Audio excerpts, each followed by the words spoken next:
Hi guys, and welcome to another episode of Kabir Considers. In this video, we're going to react to the Canadian provinces ranked from best to worst. So I did a similar thing for America, so the 50 states ranked best to worst. And because I'm definitely coming to Canada, I'm like 99% sure that it's going to happen. I'm building up sort of my places to visit list, and although this kind of list, this kind of video is very subjective, you can get, little nuggets of information here and there. Obviously, if he says that Toronto is a terrible place, but I don't think Toronto's a province, Toronto's a city within a province, then maybe that will, I don't know if that will dissuade me from going to Toronto or something, but yeah, I just think it would be worth watching. Do you like forested areas full of streams and ponds, overheat easily, and enjoy cold temperatures? Well, Yes. Then you're probably a moose. In which case, how'd you get on YouTube? Forget it. The real question is why haven't you moved to Canada? 'Cause it's such a big country. I don't know where to go. Well, unless you actually are a moose, you probably want to stick with 85% of all Canadians and live within 100 miles of the US border. Because although Really? Canada is the second largest country and full of beautiful, diverse landscapes, a lot of that land gets so cold that you'll end up looking like this guy if you spend 5 seconds outside. I guess it makes sense the Canadian pop sensation The Weeknd can't feel his face, but for the 93% of Canadians who love their home, the excellent education system, high quality of life, and incredible cities more than make up for it. Speaking of which, let's hit 5,000 likes for a video on the 10 best cities in Canada. But before you put on your sweater or other I thought it was provinces. sweater, jacket, second jacket, hat, mittens, 2 pairs of pants, and enough socks to cut after circulation and move here, or if you already live in Canada and are looking for a new home, these are all 10 Canadian provinces ranked from worst to best, based on their economy, safety, cost of living, education, and quality of life. Okay, decent metrics. Number 10. Actually, we're going to start off with a quick honorable mention. The territories. Sure, they aren't provinces and only have a combined population of around 125,000. But if you're looking to rake in the cash, they have a lot of good paying jobs. Northwest Territories is actually home to the highest median household income at 154,000 Canadian dollars. And the Yukon isn't looking too shabby either at 129,000. Not to mention a 5.2% unemployment rate. But wait, 5.2% is so high compared to the US. Actually, Mr. Moose, Canada measures their real unemployment rate, which, by the same metrics, would have the US unemployment rate at 8.8%. So 5.2 is pretty remarkable. But then again, But what's the difference between the real and the normal rate that the US uses? Like, what's the difference that goes into the calculation? the cost of living is also much higher here, as everything needs to be shipped long distances, and heating bills are through the roof. Truth be told, for most people, no amount of money is enough to live in the cold and desolate territories, where -40 is common, and the population centers are thousands of kilometers apart. Man, you can barely see. Like, it's so foggy. And if that somehow sounds appealing, keep in mind the crime rates in Nunavut and Northwest Territories are more than 5 times the national average. Actual number 10, Manitoba. Nearly twice as many people move out of Manitoba than in, and who can blame them? It's the second most dangerous province, has the second lowest life expectancy, the worst schools in the nation, and although it's home to the lowest unemployment rate of any province at only 5.7%, there are also very few good-paying jobs, so even with a median home value of just 313 grand, Manitoba still has the third highest poverty rate at 11.5%. And if all that isn't enough of a deterrent, did I mention it's the least happy province, or that it gets frigid cold? In fact, Winnipeg is the coldest major city in North America, with most winter days reaching -30 degrees Celsius with the wind chill. -30? That's insane. That's insane. Like, for me, minus anything below 0 is cold. Yeah, like -30, I can't even imagine how cold that is. Like, how many layers have you got to wear? in -30. And if you thought the summers would be any better, think again. There are over 110,000 lakes in Manitoba, which means it gets incredibly humid. And you know who loves lakes and humidity? Mosquitoes. Heck, there are so many here that a town literally named itself Mosquito in Ukrainian. Now, honestly, no province in Canada is a bad place to live, and Manitoba still has a really high quality of life. It's just that everything the province has to offer, another province does better. Well, except for polar bears, because Churchill is the polar bear capital of the world. Of the world? I mean, I'm not sure if that's a good thing.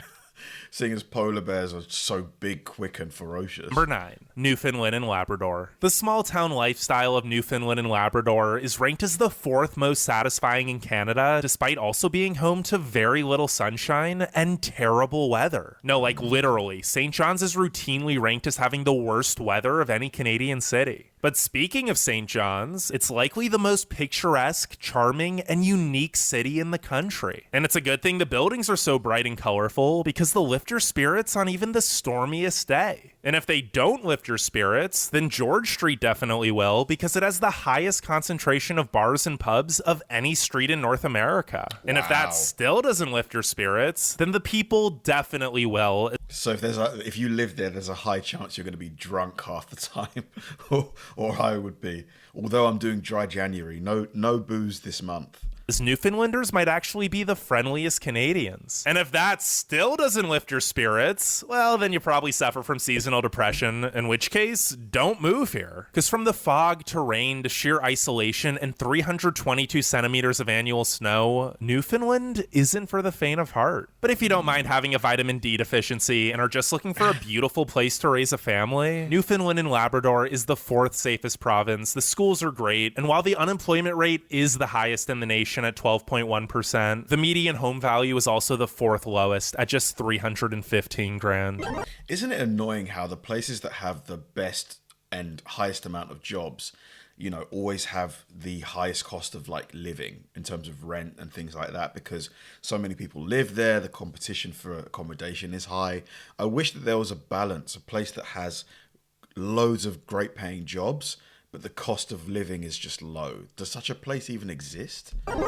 Number 8, Prince Edward Island. Prince Edward Island may be the smallest province by both population and area, but what it lacks in size, it makes up for in potatoes. Yeah, while PEI is just 0.1% of Canada's total landmass, it produces 2.5 billion pounds of spuds annually, or around 25% of the country's total yield. And with only 160,000 full-time residents, humans are certainly outnumbered by the root vegetable. Well, at least until summer rolls around and all the tourists hightail it to the island to indulge in delicious seafood, explore the charming countryside, and dip their toes in the warmest ocean water north of the Carolinas. Speaking of which, fishing, tourism, and agriculture are pretty much the only industries in the province, resulting in the 2nd highest unemployment rate at 10.6% and the 2nd lowest median household income of only $89,000. And since many people from the more expensive big cities have been moving here for the laid-back lifestyle, as they can now work remotely, home values have shot up by a staggering 33.6% over the past year to $370,000. But I've read that remote working is becoming less and less offered in terms of full-time remote. It seems like hybrid is what everyone's doing these days. This has made PEI unaffordable for many locals, but can you really blame anyone for wanting to live here? I mean, it's the 3rd safest province, offers the highest overall life satisfaction rate, and is home to so many beautiful beaches. Number 7. New Brunswick. Just a quick $48.50 toll ride across the outrageously expensive Confederation Bridge. $50 to cross the bridge. That is extortion. What's that, like £25? Here it's like a maximum of like £2 to cross a bridge.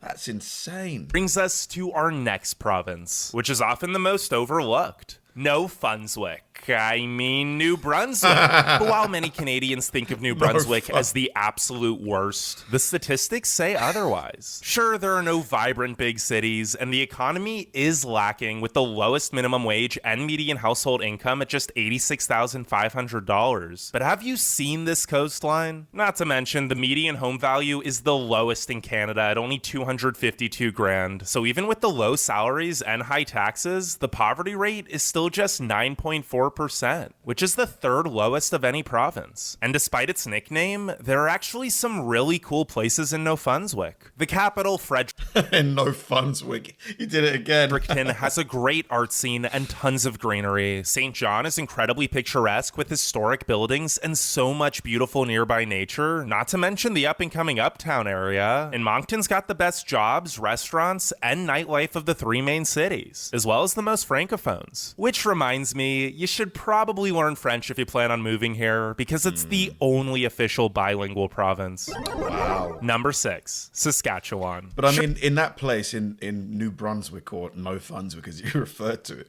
like, you're not going to go into places and they can only speak French, right?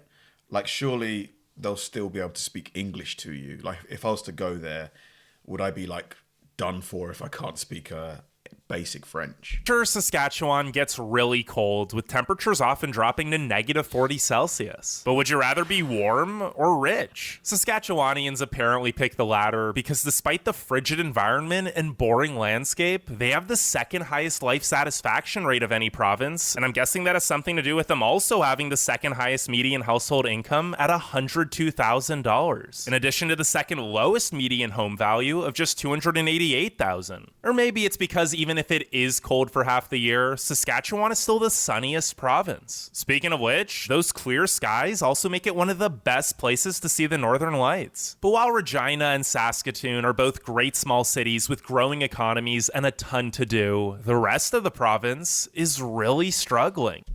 Seems very desolate here. Like, not a lot going on. This is abandoned, surely. Nobody lives. Do you think people live in these buildings? Prince Albert, for example, has a poverty rate nearing 25%, which has led it to being one of the most dangerous cities in Canada. And North Battleford's crime rate is 495% above the national average. This has led to Saskatchewan being the most dangerous province, with an overall crime rate 91% above the national average. But hey, at least the people are nice when they aren't trying to rob you. Number 5. Nova Scotia. The second smallest province by total area might just be the most beautiful. From stunning beaches, forests, lakes, and rivers to charming villages like Lunenburg, Wolfville, Cheticamp, and Badet. It does seem like Canada, you've got more license to, make your house look however you want it to. Like here, there's so many building codes and regulations that you can't just paint your house blue, like on the outside. It has to fit the look of the street.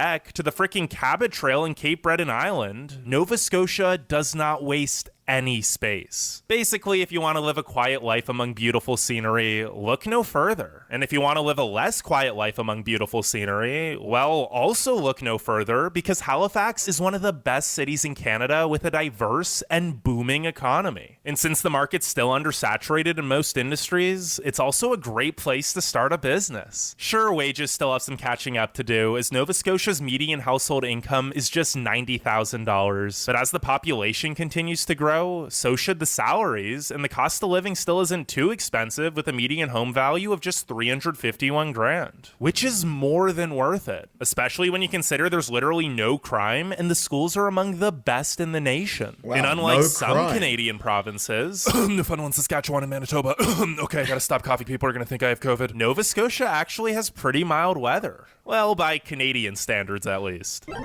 This Number is pretty 4, funny. British Columbia. I'm sorry, Nova Scotia, but with places like Vancouver Island, the Okanagan Valley, and Kootenay and Yoho National Parks, British Columbia Stunning. is by far the most beautiful and diverse province, and it was never even close. But if you thought BC stood for British Columbia, it actually stands for Bring Cash, because boy, are you gonna need it, with a median home value of $891,000, Wow. which is actually the highest in the nation. The economy is also incredible, however, with the highest GDP growth of any province and tons of good paying jobs in literally every industry, which has resulted in the third lowest unemployment rate as well as the fourth highest median household income at $96,000. So the stress of money can't be that bad, considering British Columbia also has the second highest life expectancy at 82.4 years. And who wouldn't want to live as long as possible to savor these views? And if you're not the outdoorsy type, there's still plenty here for you, because Vancouver is a gorgeous